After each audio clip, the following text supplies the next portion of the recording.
देखो नया टॉपिक है और इम्पोर्टेंट टॉपिक है। आया है धारावाही वृत्तीय कुंडली के केंद्र पर चुंबकीय क्षेत्र की तीव्रता। इसके पहले हम लोग और निकाले हैं धारावाही वृत्तीय कुंडली के अक्ष पर चुंबकीय क्षेत्र की तीव्रता, जिसमें साइन और कॉस लिए थे, 2 घटक में विभाजित किए थे, वो वाला था। ठीक, और एक ऋजु रेखीय के कारण निकाले थे। तो तीनों में अंतर समझना। ठीक, ये वृत्तीय कुंडली के केंद्र पर चुंबकीय क्षेत्र है और वो क्या था, अक्ष पर चुंबकीय क्षेत्र था। समझ आया ना? तो दोनों में डिफरेंस समझना। और ये वाला भी इंपॉर्टेंट है, वो भी इंपॉर्टेंट था, लेकिन जो पहले बताया था वो ज़्यादा आया है। ये भी आया है लेकिन है उसके तुलना में कम है, बट आएगा ज़रूर। समझना क्या क्या दिख रहा है। एक्स वाई एक चालक तार दिख रही है, लेकिन चालक तार सीधी है क्या? नहीं है, नहीं है। हमने क्या किया, उसको कुंडली के रूप में मोड़ दिया। तो वही लिखेंगे, माना एक चालक तार एक्स वाई है जिसे कुंडली के रूप में मोड़ा गया है, कुंडली के रूप में मोड़ा गया है। इसमें एक्स से वाई की दिशा में आई धारा प्रवाहित हो रही है, या इसमें आई धारा एक्स से वाई की दिशा में प्रवाहित हो रही है। समझ आया? इस कुंडली को हम लोग लूप भी कहते हैं ना, याद रखना। यही कुंडली को क्या भी बोलते हैं, लूप भी बोलते हैं। लूप ऐसे ही रहता है ना। ठीक, कुंडली को क्या कहते हैं, लूप भी कहते हैं। इसके मध्य में एक बिंदु ओ है, इसके मध्य में क्या है, बिंदु ओ, और इसकी दूरी क्या है, आर। इसके मध्य की बिंदु क्या है, ओ, इसका केंद्र बिंदु ओ तथा इसमें दूरी क्या है, आर है। दूरी मतलब त्रिज्या। समझ में आया ना? दूरी मतलब त्रिज्या, क्योंकि हमने इसको मोड़ा किसके रूप में, वृत्त के रूप में मोड़ा। तो वृत्त की क्या मिलेगी हमें, त्रिज्या में। यार यहाँ पर चुंबकीय क्षेत्र ज्ञात नहीं करना है ना, क्योंकि चुंबकीय क्षेत्र ज्ञात करते तो पी लेते। हमें चुंबकीय क्षेत्र किसके कारण ज्ञात करना पड़ेगा, ए बी अल्पांश के कारण। ए बी अल्पांश के कारण कहाँ पर ज्ञात करेंगे, ओ बिंदु पर। अंतर समझना, नहीं तो ऐसे मत लिख देना, बार बार थ्योरी लिखते हैं। इसके मध्य बिंदु ओ से आर दूरी पर एक बिंदु पी है जहाँ चुंबकीय क्षेत्र की तीव्रता ज्ञात करनी है। गलत हो जाएगा। ए बी एक अल्पांश है, इस अल्पांश के कारण बिंदु ओ पर चुंबकीय क्षेत्र की तीव्रता ज्ञात करनी। अब इस अल्पांश से दूरी बनेगी आर। समझ आया ना? और पहले ही बता दिया था, जहाँ से हम लोग चुंबकीय क्षेत्र की तीव्रता ज्ञात करते हैं, जिस बिंदु पर, उस बिंदु की दूरी क्या रहती है, आर। तो अल्पांश के कारण निकाल रहे हैं, कहाँ पर, ओ पर। तो ए बी अल्पांश से ओ की दूरी क्या बनेगी, आर बनेगी। अब आया? ठीक, तो अब थ्योरी एक बार शुरुआत से बोल रहा हूँ, समझना। माना एक्स वाई एक चालक तार है जिसे वृत्तीय कुंडली के रूप में मोड़ा गया है। इसमें आई धारा एक्स से वाई की दिशा में प्रवाहित हो रही है। आई धारा क्या हो रही है, एक्स से वाई की दिशा में प्रवाहित हो रही है। इसका केंद्र ओ तथा इसकी त्रिज्या आर है। इस कुंडली का केंद्र ओ तथा त्रिज्या आर है। चाहो तो उसकी जगह लूप भी लिख सकते हो ना। लूप का केंद्र ओ तथा त्रिज्या आर है। यहाँ तक समझ में आया? इस चालक तार एक्स वाई में हमने एक छोटा सा अल्पांश ए बी लिया। चालक तार में एक छोटी सी अल्पांश ए बी है जिसकी लंबाई डी एल है। डी एल लंबाई के कारण डी एल लंबाई के अल्पांश ए बी के कारण बिंदु ओ पर चुंबकीय क्षेत्र की तीव्रता ज्ञात करनी है। समझ आया? डी एल लंबाई के अल्पांश ए बी के कारण बिंदु पी पर चुंबकीय क्षेत्र, बिंदु ओ पर चुंबकीय क्षेत्र की तीव्रता ज्ञात करनी है। समझ आया? या तो डायरेक्ट लिख सकते हो, ए बी अल्पांश के कारण ओ पर चुंबकीय क्षेत्र। क्लियर हुआ? लिख लोगे ना, थ्योरी लिखाने की जरूरत नहीं पड़ना चाहिए। आया? और बताऊं एक बार, क्या हो गया बताओ। चलो, माना एक्स वाई एक चालक तार है जिसमें आई धारा एक्स से वाई की दिशा में प्रवाहित हो रही है। इसे कुंडली के रूप में मोड़ दिया गया है। यहाँ तक क्लियर? इस लूप की त्रिज्या आर तथा केंद्र बिंदु ओ है। इस लूप की त्रिज्या आर तथा केंद्र बिंदु क्या है, ओ है। इस एक्स वाई चालक तार में एक छोटा सा अल्पांश ए बी लिए जिसकी लंबाई डी एल है। ए बी अल्पांश के कारण बिंदु ओ पर चुंबकीय क्षेत्र की तीव्रता ज्ञात करनी है। अब हुआ क्या, लगाएंगे बायो सेवर्ट का नियम, क्योंकि वहीं से तो निकालते हैं क्या, अल्पांश के कारण। बायो सेवर्ट के नियम से, बायो सेवर्ट के नियम से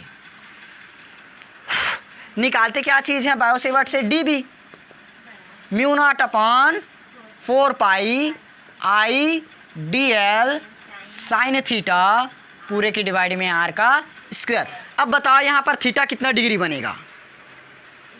कंफर्म था 0 डिग्री जवाब आएगा करके। देखो 90 डिग्री। ये हमने अल्पांश लिया ए बी, यहाँ पर क्या है बिंदु ओ, यहाँ से निकाल रहे हैं, तो चाहे ऊपर वाला अल्पांश देखो या नीचे की तरफ देखो, इस तरह से झुका है। कितना डिग्री में लोगे? 90 डिग्री। अगर ये बिंदु O है, यहाँ पर डायरेक्ट हम चुंबकीय क्षेत्र की तीव्रता निकालते हैं, तब बनता 0 डिग्री। अभी कहाँ निकाल रहे हैं? अल्पांश के कारण, और अल्पांश को हमने A और B ऐसे माना है ना, तो अब कितना डिग्री बना? 90 डिग्री आया। अगर यही अल्पांश, मान लो अल्पांश सिर्फ एक ही था, छोटा सा एकदम, मतलब उस अल्पांश को हम लोग ए भी नहीं मानते, डायरेक्ट क्या मान लेते? ए बिंदु या फिर पी बिंदु एक ही है, तो इस जगह पर निकालते, तब कितना डिग्री बनता? 0 डिग्री। लेकिन इस बार अल्पांश की देखो ना, थीटा यहाँ पर घूम गया है, तो 90 डिग्री पर ही आएगा। समझ आया? इसके अक्ष पर निकल नहीं रहा है, ऊपर निकल रहा है, या तो नीचे निकलेगा। अल्पांश को हम क्या करेंगे? बांटेंगे ना टुकड़े टुकड़े में। देखो ये अल्पांश एक ए बी है, हमने इस दूरी तक भी काट सकते हैं, उसको यहाँ भी काट सकते हैं, चाहे तो यहाँ तक भी काट सकते हैं। उस अल्पांश को कहीं भी ले सकते हो, ज़रूरी नहीं है कि यहीं लेना है। अगर मैं इस चित्र को थोड़ा सा ऐसे घुमा दूँ इस तरह से, इधर अब भी प्रवाहित एक्स से वाई चालक तार, इस अल्पांश को मैं यहाँ कर देता हूँ, ये लो ए बी, और ये दूरी आर। अब बताओ बनेगा? हमें क्या लेना है? अल्पांश की दूरी को लेना है, ठीक। तो अल्पांश की दूरी, अल्पांश से इधर से लेंगे तो 90 डिग्री तो बनेगा क्या? मुझे लगा था 0 डिग्री सब बोलोगे। तो थीटा बराबर कितना मिला? वाह, 90 डिग्री।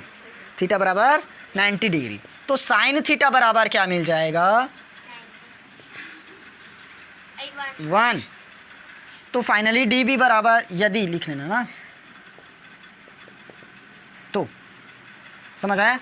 तो डी बी बराबर mu not divided by 4 pi I into D L, पूरे के डिवाइड में आर का स्क्वायर, क्योंकि साइन थीटा मतलब 1। समझ आया ना? यहाँ क्लियर है? साइन थीटा, तो साइन थीटा बराबर 1 डायरेक्ट हाँ लिख सकते हो, चलेगा।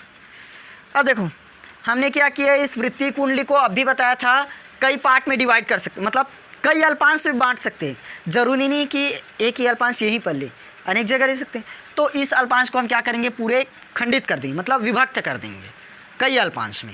एक ही अल्पांश नहीं लेना है। देखो एक ही अल्पांश नहीं लेंगे, उस पर क्या लेंगे? बहुत सारे अल्पांश लेंगे। तो किसी भी हम एक अल्पांश पर विद्युत क्षेत्र की तीव्रता निकाल देंगे, चाहे ये वाला अल्पांश हो या ये अल्पांश हो या ये वाला अल्पांश हो, किसी के कारण भी निकाल देंगे तो पूरे का निकल जाएगा, निकलेगा। तो उसका गुणा कर देंगे तब पूरा निकल जाएगा। जैसे ये मान लो 10 टुकड़ा है, 10 टुकड़े में से हम एक टुकड़े का मान पता कर लिए, तो 10 का गुणा कर देंगे, पूरे का निकल जाएगा ना। 10 टुकड़े में एक टुकड़े का मान अपने को पता है, तो पूरे टुकड़े का मान गुणा करके निकाल सकते हैं ना। सेम वैसे भी होगा, इस अल्पांश को कई अल्पांश में विभक्त कर सकते हैं। तो किसी भी एक अल्पांश का हमने मान निकाल लिया, तो पूरे अल्पांश का मान गुणा करके निकल सकता है, आ जाएगा। तो हम क्या करेंगे? ए बी अल्पांश के कारण ओ पर चुंबकीय क्षेत्र की तीव्रता निकाल लेंगे, तो निकाल लिए। अब क्या किए? इस अल्पांश को बताया था कई अल्पांश में विभक्त की, मतलब इस तार को कई अल्पांश में विभक्त किए हैं। तार को कई अल्पांश में क्या किया गया है? विभक्त करने पर चुंबकीय क्षेत्र। समझ आया ना? या डायरेक्ट लिख लेना, उतना नहीं लिखो लंबा, तो विभक्त किया गया है, विभक्त किया गया है। तो हम डायरेक्ट इसका क्या निकाल देंगे? समेशन कर देंगे, पूरे का निकल जाएगा। आया ना? एक का यदि हमें पता है तो पूरे का निकल सकता है, योग कर दोगे सीधा सबका, तो ये तो वही बताता है। क्या होगा? dB के बाद इधर क्या करोगे? 1 मिनट, ऐसे मत करो, 1 मिनट, नहीं, उल्टा लिख दिया। देखो हमें क्या निकालना है?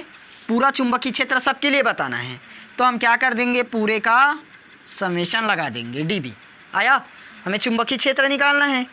हमने क्या किया? इसको अल्पांश को कई भागों में विभक्त किया है, तो एक एक टुकड़े का निकालते, उससे अच्छा डायरेक्ट समेशन लगाकर पूरा ही निकाल दिए, तो पूरे का क्या निकाल दिए? dB। अब आया? ये समझ में आया ना कहाँ से आया? ठीक। अब मान रखते हैं ये b का b, dB का मान अपने को पता है, एक अल्पांश के लिए तो निकाल दिए, समेशन लगा दिया, मतलब पूरे अल्पांश का निकल गया। म्यू नॉट अपॉन 4 पाई, ये नॉट को यहाँ मत लगाना, यहाँ लगाना, आई इंटू डी एल, पूरे के डिवाइड में आर का स्क्वायर। समझ में आया ना कहाँ से आया? हमने क्या किया?